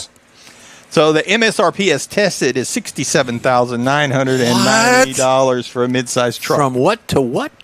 Base price $37,595 for a base Canyon. And this is 67. Yeah. $30,000 more. Wow. Now, if you're looking for something to compare it to in the midsize, I'm not good at math, but your that's a lot. Ford Ranger for $32,720, the Toyota Tacoma at $31,500, or even the Gladiator, which starts at $37,895. It's the high one on it.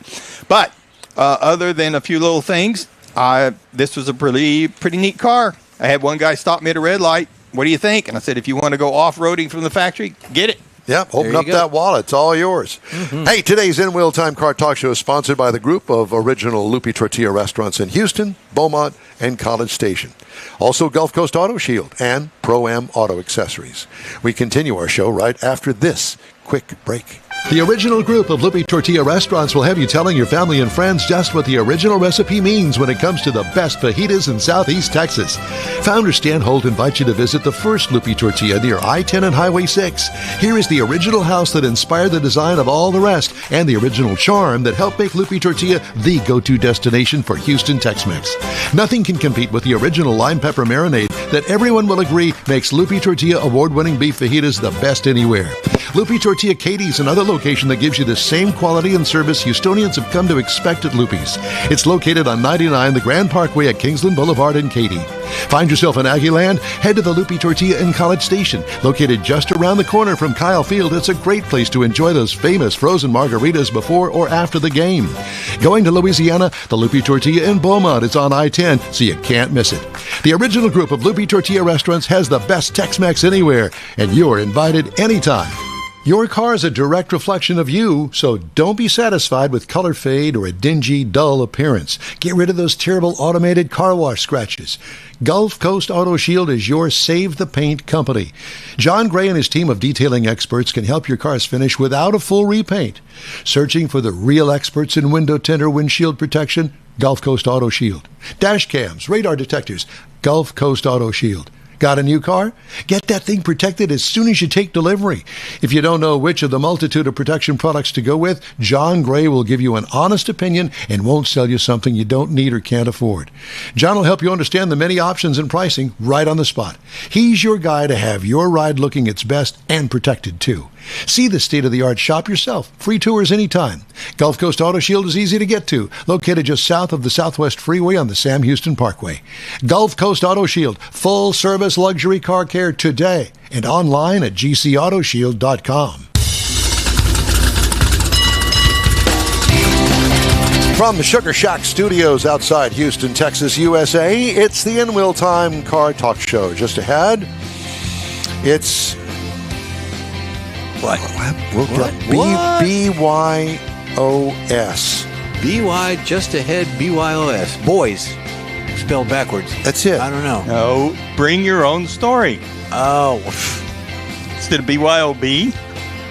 That's a Marsism. I just copied it from the thing. Theoretically, it is. Theoretically, it is. From Neaterville, Mr. Mars does his trick again. BYOS. Bring your own story. Steak. Bring your own shrimp. You know, I swear to God, I think it's those chemical plants over there that have done something strange. You need to move closer to the inland here. Yeah. Yeah, good clean air. Jeff has the cruise in and events calendar, and I'm going to have some stories making automotive news headlines this week. Howdy, along with Mike Out of This World Mars from Really Out of This World. We need more Jeff Zekin, Chief Engineer David Ainsley, busy moving something today. Yeah. I'm Don Armstrong. Glad you could join us for our Saturday morning live program, if that's what you're on. If you're on a podcast or listening in some other form, like on YouTube or whatever, welcome and thank you for joining us. Our guest today is, as the world turns, these are the moments of our lives. I just dreamt that up. I just threw up in my throat. Did you? So we don't have a guest this hour. Your guest is our guest. It's as good as ours. And this is us right here. So down at the other end, and she is going to chime in on this, Yeah. is Mike's granddaughter, Paige. You got to play along. Yeah, you have to play along. I'll do my best. Okay. And she You got a score sheet? she is going to be a senior. Have you started school yet? I start on the 15th. Oh. The 15th. The upcoming 15th? Yeah. Thursday, yeah. Next Thursday. Okay. So she goes back to high school for her senior year. Are you thrilled? Yeah, I'm ready to get it over with. Get it over You want to with. do a shout out to anybody in homeroom or detention or anything? Or? Detention. No. No, Have you ever spent any time in detention? I haven't. That's good. I'm glad to hear that. You're young. Because your Yeah. grandfather, he lived there. Yeah. Just saying. We didn't have detention. We had boards that they swung real quick. Right on your Behind. butt. Yes. Yes. I went through that myself. I got caught flipping nickels. Have I told you this story? Yeah, I think so. Well, I'm going to tell it again, okay? Darn it. So this was after PE, okay? So everybody's waiting for the bell to ring, right? So me and Ross and a couple other guys are flipping nickels. You know how to flip nickels, Yeah, right? yeah. You know, call it heads or tails, and whoever gets it right, they keep gambling, basically. Right? That's exactly what it is. Well, Coach Jolly Gene O'Regan, who was about 6'5" and was a bouncer in one of the nightclubs in Galveston back in the day when gambling was allowed down there. He don't like no gambling. Come here, boy. I always None of the other guys got in trouble, but me. Oh, you were the cutest. Don Armstrong always got in trouble for everything, always. Not meaning to. I didn't know. Come here. Go to the office. Sit down with him. I'm shaking in my shoes because I know he's going to kill me. Okay, you got a choice. We can either expel you for gambling on school property, or you can take 5 pops a day What? Monday through Friday. 25 pops with a board on my butt.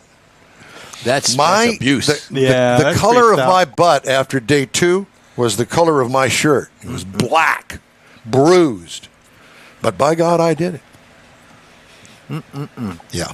So learn my lesson. Not to flip nickels on the back porch at Westbury High School. No, none of that. Don't be flipping nickels. So there's my story for the morning. Now we have some other stories that we're going to get to. So, Paige, we do this little thing called Hemmings Sold Car Weekly Roundup. These are cars. Most of them are just regular everyday cars. Some are collector cars, just all sorts of different cars that people put up for sale on Hemmings, which is a car website. And at the end of the week, they give a rundown of the cars that were sold, the price that was sold. Okay? So, for instance, I come up with the title of the car as a 2004 Toyota 4Runner. Very popular car. You know about a 4Runner, I'm sure. Toyota 4Runner. It's an SUV. Yeah, it's an off-road body on frame, kind of old school, but they're very popular. Even today, they sell tons of them. 2004 Toyota 4Runner. So it's 20 years old. How much do you think that car sold for? I'll go first. Okay. $17,000. I was going to go 14. $11,030. Now, I don't know what the mileage is. I don't know the condition of it, none of that, but that's what it sold for. And that's what you were going to guess, right? 11,000? Yeah, I mean, I was just thinking that, like, mine's a 2014 and it's valued at, like, 10 to 15, so I was thinking somewhere. I mean, a 4Runner sounds We're going to give her that point. Yeah. Point for Paige. Now, my Katie up in Denver loved this car. Loved this car. A 2009 Pontiac Solstice. It's a little two-seat sports car that kind of was going after the Mazda Miata curve there and trying to get into that market, right? Pretty cool little car. Little under horsepower, 4-cylinder engine in it, but looked pretty cool. What year was it? This is a 2009, so I'm just going to cover up the price. See it right there? Mm-hmm. Okay. Oh, nice. White, black top. Looks clean, right? How much do you think that sold for? Jeffrey? I'm going to go $9,000. No. Let me back up.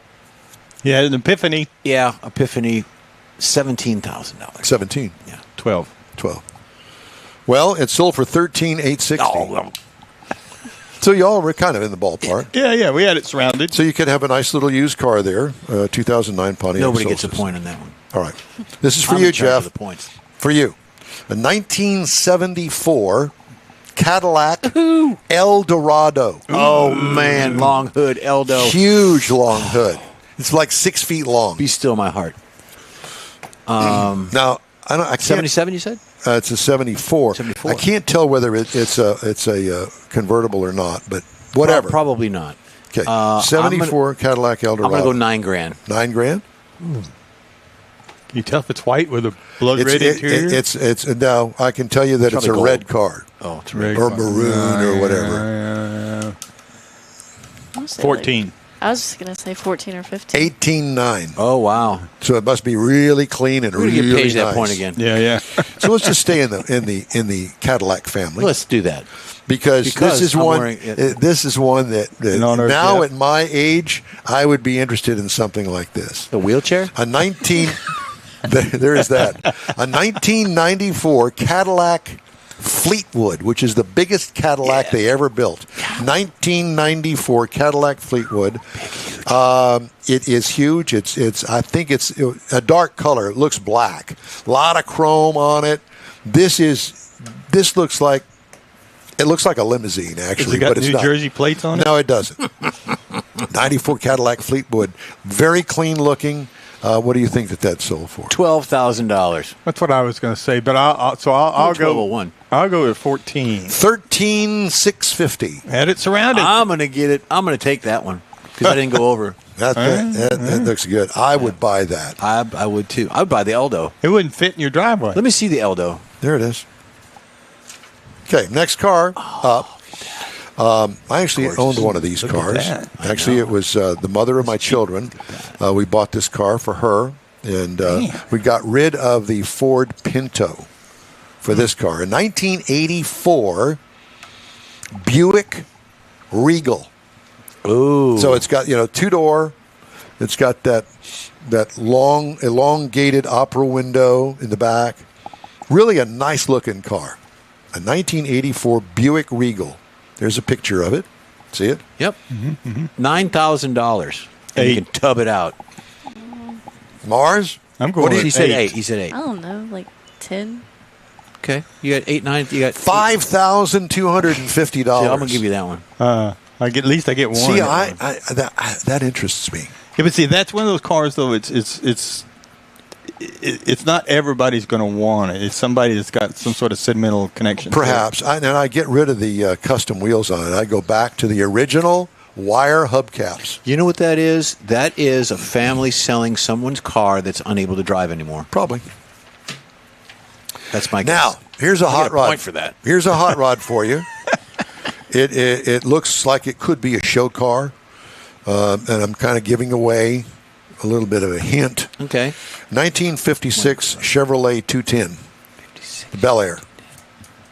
They didn't call it a Bel Air. They called it a 210. $37,000.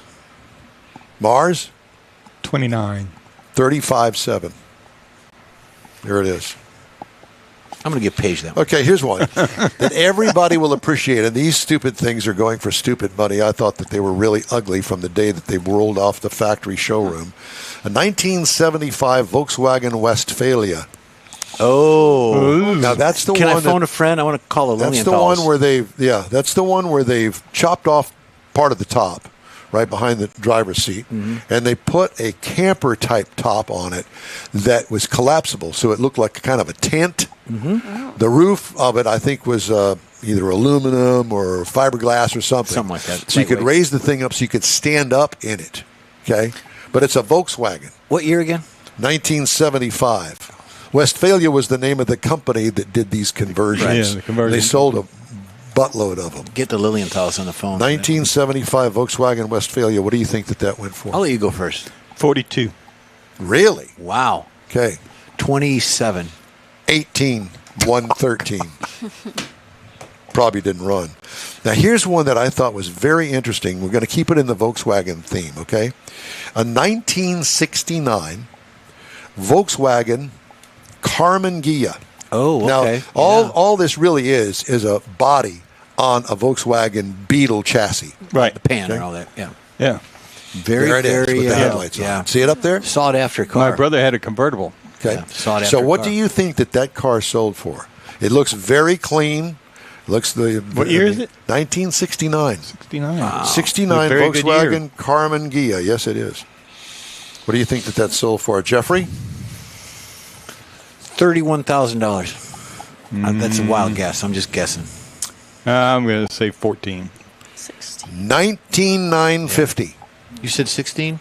Yeah. So she Get your point. Yeah. Yeah. But 19,950. You know you're not welcome back anymore. Yeah, if you win, Yeah, you I'm can. gonna You win, you can't come back. All right. Well, that's enough of that. Let's do some recalls. Okay. We can always make fun of these. And one of them is my daughter's car. Uh-oh. Tesla Model 3 S, X, and Y from 2020 to 2024. Software may fail to detect the unlatched hood. So you're going down the freeway, you forgot to close the hood on it, 70 miles an hour, and all of a sudden, whoosh, the hood comes up, you can't see out the front window. Now what are you going to do? Elvis? Slow down. Yeah. And hopefully you don't get hit behind, whatever. Yeah, so look that's out. being recalled. Got your head hanging out the window with Pretty the dog. much. Yeah, pretty much. Like the NASCAR drivers used to do when the hood came up. Well, Yeah. that was so they were shaped a way they could like go down and look through the Underneath it. yeah. The Nissan Aria Oh, that's the new electric one. SUV. Yeah. Loss of drive power from inverter software error. Inverted. Your blue screen of death pops up on your. Blue screen of death, yeah. But this is the inverter, so happens that's the thing that moves the power from this power to that power. Yeah. Right. A Hyundai Santa Fe and the Santa Fe Hybrid for 2024 is being recalled. Unintentional airbag deactivation or deployment. Boom, there it is. It's in your face. Unintended movement on vehicle startup for the Hyundai Genesis Coupe 2010 to 2013. Unintended movement on vehicle startup. So you start the car, it's not in gear, it's in park, it moves. It moves. Oh. BMW recalling 105,588.1 crossovers in the U.S. due to a software fault in the engine starter that could cause mechanical damage and prevent the engine from starting. Wow. Not good. If your software is counting a 0.1 of a car. Well, I just kind of threw that in. You're focusing in on that. You made that up. Recall covers 2019 to 2020 BMW X5, the X7 xDrive 40i, the 7 Series sedan, the X6, the 8 Series convertible, the 8 Series coupe, 8 Series Grand Coupe, and the 3 Series sedan. So just take your BMW back and say, here you go, keep it. Yep. See how that works out for you. You know, you speaking of the heat there caused me to think of something. Last week, I went out to get in the press car I was driving. I got in it. I started it. Everything came up. The center stack screen came up, and I'm looking for the air conditioner controls because it's hot. It's been sitting outside all day. Screen comes up and says, too hot. This screen is shutting down. And it went black. So you have no control over anything. No radio, no air conditioning, no nothing. If you don't have a button for it, it quits. What kind of car was this? It was that thing I was driving last week, the Dodge Hornet GT. Oh, the pretty color. Yeah. I'd never seen one. I mean, my phone's done that before because it overheats, but I've never seen the main screen in the car. You know, if you were going down the road, Everything's 70 miles, driven through that. Exactly. Yeah. I couldn't believe it. Wow. Park Believe in the shade it. next time. Yeah, park in the Or shade. get one of those, I There put a was no screen- shade at my mom's house where the boy. car parks. I see. Is the van still in the driveway? Yeah. Do you use the van? Yeah. Anytime she goes someplace, we take her in the van because she can't get in and out of some of the newer cars. Yeah, Very I good. see. Well, she could probably get in and out of the in-wheel time truck. No, too tall. Too tall. We tried that one time. Didn't work. Well, getting out of it, she basically falls out. You got Oh. to catch her on the way down. God. It's not good. No. All right. Let's take a quick break, shall we? Or did we already do that? Nope, we're about to. We need one. Absolutely. Okay, let's do that. In-Wheel Time Car Talk Show continues right after these brief messages. Pro-Am Auto Accessories has been serving Houston's auto enthusiasts since 1984, providing world-class products for sports cars, European sedans, and American muscle. Pro-Am is known as the place to go to find exclusive and hard-to-find parts and accessories. Pro-Am is one of the very first distributors in the USA for brands such as Recaro, Redline, Momo, Corbo, and Simpson. Located in the heart of Houston's premier retail and service corridor, the Galleria area, Pro-Am's walk-in storefront includes an 8,000-square-foot warehouse, showroom, and installation bays. Pro-Am not only sells parts and accessories, but also offers installation and service. Pro-Am is now reaching a worldwide audience through Pro-Am.com, taking its local reputation to the rest of the world. At Pro-Am Auto, you'll be dealing with a small group of professionals who truly want to help you with your automotive needs. If you don't see what you're looking for on the website, call and Pro-Am will lend you a hand. Pro-Am Auto, 6125 Richmond at Green Ridge in Houston's Galleria area. Call them at 713-781-7755. Want to feel good about something special you did for someone special? In-Wheel Time and the original Lupi Tortilla group of Tex-Mex restaurants have joined together to help a very worthy cause, God's Garage, a Christian-based 501c3 charity. We know there are lots of places and organizations out there where you can donate a car, truck, or SUV, but we're asking you, our car enthusiast family, to consider donating to God's Garage. Visit godsgarage.org and learn about its mission, the women that have been helped, how each one is screened, and about their Restore You program. A car donation is an easy way to make a difference in the lives of others. God's Garage needs good operating vehicles, but will take all types in working and non-working condition. Make your heart and soul feel good by donating your gently used vehicle and help support single mothers, widows, and wives of deployed military. at godsgarage.org. Welcome back to the In Wheel Time Car Talk Show. Jeff's got the cruise in and events calendar. I do. We want to start with the events first? Yeah, let's do the events. And of course, today and tomorrow, NRG Stadium. You've got the Center. NRG. Let's just take up the whole stadium.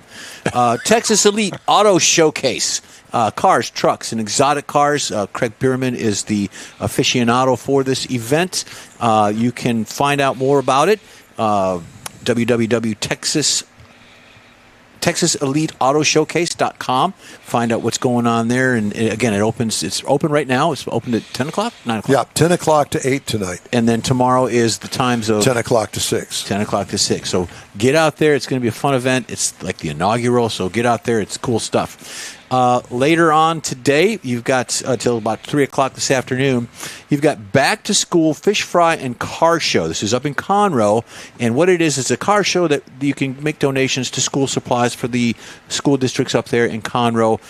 You're going to have music. There's going to be shrimp boil. There's going to be a fish fry, all that good stuff up there. So get up there and see the cars. Donate if you'd like. Today from 6 p.m. to 9 p.m. is the weekly cruise in Montgomery, Texas. It's at 943 Ava Street in Montgomery. It's a weekly event, so we always talk about that. And then tomorrow is Octane and Espresso Black Rifle Coffee Company. That's Highway 6, 7086 Highway 6 Where in is Houston. that? It's up like the, you go up north just before, Copperfield area on Highway 6. Copperfield. So it's north of I-10. Right, north of I-10. So that's a Black Rifle. So you've got speed advocates out there. You can find out more about it with them. I don't have the message, so check it out. Then for events, we've got Woody's coming up on the fifth annual Woody 5th annual. What am I saying, Mike? Waterfront Rod and Custom Car Show. That's at San Leon. Thank you. That is actually on the 30th of September. I can't read my own printing here. Anyways, get out there. I need more ink. It's the 5th annual. So the sponsors include the Cayman's Fine Motor Cars, got Corvette World, Lawson's Auto Works. Will be there. It's going to be a fun event. You've also got Eat Sleep Car Meet Tuner Showcase. That's coming up on August 24th. We always manage to get plastered at that event. Who? Who? Don't even start with me. No, I was going to say, I don't know that Woody is going to just open a tab for us. He better. He better. Well, because the tab keeps growing. Eat Sleep Car Meet Tuner Showcase. We're back to that on the 24th, 4 How to many 8. Bloody Marys did we have? I had, 5, 6? Not me.